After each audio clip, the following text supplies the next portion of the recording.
The work of composer and performer Robert Rich has significantly contributed to the general evolution of modern music. Straddling the ambient movement of the 1970s recording revolution, Rich is cited as being one of the first pioneers to have developed deep space music into its current definition, as well as introduce its many permutations with global ethnic influences. The eventual effect of this achievement has managed to reach and cross over into genres not typically associated with Robert's own. We have this very unusual new technology, just like these cameras are allowing us to create movement, vision, and it's now, non-linear editing, which film brought to us first, 100 years ago. These things are really baby steps for human art form. And they're built into a capitalist model, aren't they? Really, they become a commodity, they become something to sell. And that changes the nature of art very much so, and especially when weirdos like us are trying to make a kind of spiritual art form, an art form that has a kind of a purpose beyond having another widget to sell in the five and dime mart. How do we interact with the commoditization of music? There's a lot of interesting questions that go to that, and so I think that when the audience, this is a very long way of creating a philosophical backdrop or underpinning that I carry with me when I'm thinking about the role that my art plays in time of my life, in the arc of this short span of time that I'm here.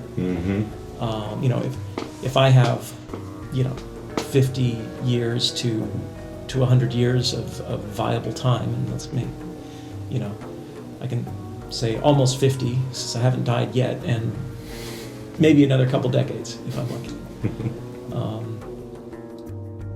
We have to take the moments we can, and if the moments where we define ourselves as we're growing up, we find out who we are, those first flashes of insight, will often create the spark that defines us. Albert Einstein came up with most of his important theories in the first, between age 18 and 28. And the rest of his life was spent honing, correcting, defining the terms of those first 10 years of insight. I'm not going to say that all of us are only good for a few years and that everything else is just rehash. And that's been my challenge, because I keep trying to come up with something that's new and different that still fits in with the way I define myself. You just do what you can. Right.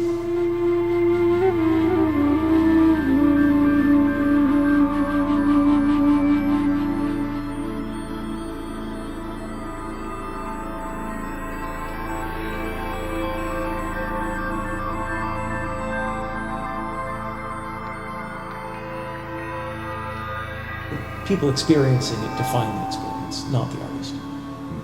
We do our best to create a set and setting and a backdrop so that the experience of the art lends itself to the kind of thing we want people to experience. One example of that would be how people interpret some of my more intense, deeper work. People who are inclined to hear it as dark, whether they like that or not, will hear those things as dark. And those people who don't consider the void to be scary will find that work to be, attractive in different ways. And it's funny because, I go out on a tour and I'll have people at shows that, with grindcore death metal band t-shirts and stuff, who really like my dark stuff, like Stalker and Below Zero. And they like it because they interpret it as dark, and they like dark. The funny thing is that I'm not a very dark person, and for me I have plenty of shadows that I carry around with me, but in general, when I'm making a piece of work like that, I'm trying to express a sense of awe or wonder at how small I am compared to the universe, and how vast the unknown is. I'm attracted by the unknown. I find it to be beautiful, and the void interests me. But the experience of that fascination with empty space will be different for everybody listening. Now, I could try to frame it with things like liner notes, with things like artwork, as a kind of implication that I want people to accept this as wonder and awe, not as, morbid obsession with death or something. And so you'll see how the art becomes framed, helps people. The very same music, like something like Below Zero or Stalker, I could put, a picture of a decaying corpse on the front and call the artist's name, Maggot Rot, and have exactly the same music, and make the music very attractive to the death metal crowd. Or I could put, a rainbow ocean sunset and, call it Unicorn Dreams, and say, music for deep massage, and have the exact same music and sell it in a New Age bookstore.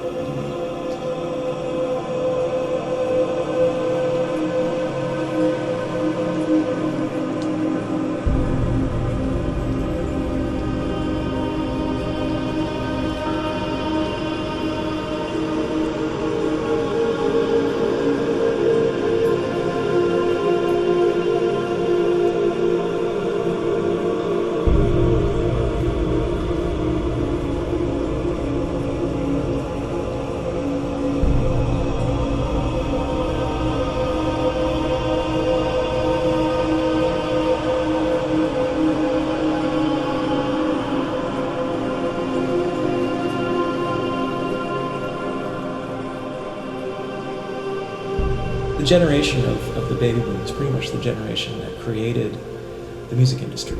It's the one that helped it explode. Rock and roll, jazz and blues, the Beatles. When music went from live to recording, and when you could have such a thing as a recording artist, a person whose art form is a recorded document. I usually liken that to something akin to the difference between dance and sculpture. Let's say if you're a figurative sculptor who makes models of humans out of stone or bronze or something, you're creating something which might take you 6 months to make, and will look a sort of idealized form from all angles for centuries afterwards. Whereas when you're a dancer, you're pretty much doing the same thing. You are creating a sort of idealized form of a human body, but you're doing it in the moment. You're becoming that sculpture and the sculptor, and it goes away. It's evanescent. It's a performance. I think of music and recording to be a similar difference. Being a musician is being a dancer, and being a recording artist is being a sculptor.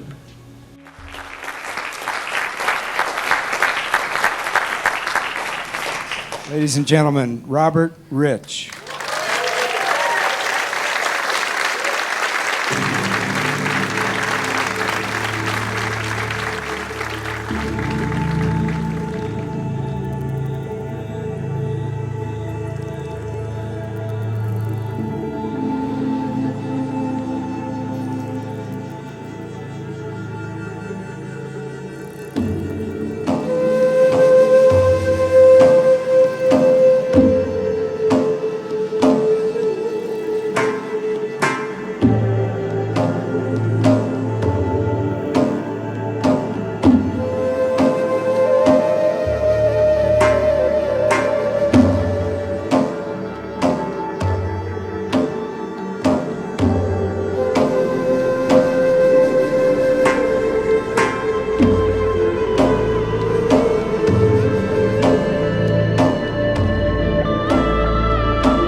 a few things to think about here. One is that when we associate the music that we love with our life, I mean, what happens is that the music that we listen to becomes pegged to certain life events and parts when we are at transitional points. And so really, when we as artists put something out there in the world, each listener or viewer or whatever becomes a participant in that work, and they own it for themselves, and it's part of their life now once they've heard it and if they like it. And what happens is that people get anchored to certain memories of pivotal times in their life, times in high school, times in college, first dates, romantic moments, and the music that we're making becomes partially the soundtrack to those moments.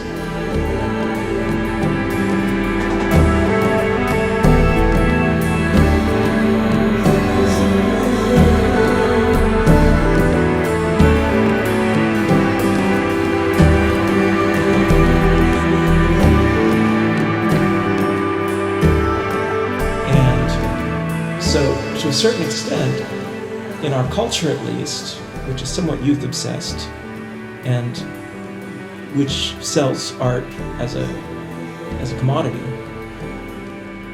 the music that we make becomes a part of a generation that grows up with us. Usually, demographically, probably just a few years younger than we are as an artist. So, in my case, I was a bit precocious, so I think probably a lot of my audience is maybe 5 years older than me. But at a time when I was starting to do things and they were starting to hear it, like let's say in the mid-'80s or late '80s when they noticed what I do, those things would be timed to parts of their life. And so they associate memories of my music with those times in their life. And I don't expect them to go out and buy every album I make for the next 30 years. I mean, that's a bit of an investment to expect from somebody. So it's only natural that they start to associate an artist with early work, because that's when that artist gets noticed. And people have short attention spans.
The fact that the music industry right now, the music business, I don't mean music, but the music business is in a very strange kind of state of senility, I think. It's that, or it's a state of like stupor from being overfed. If you think about it, music has existed since we had language, for thousands of years, and probably hundreds of thousands of years. And commercial music has only existed for maybe 100 years. And so it's really just a spit in the ocean.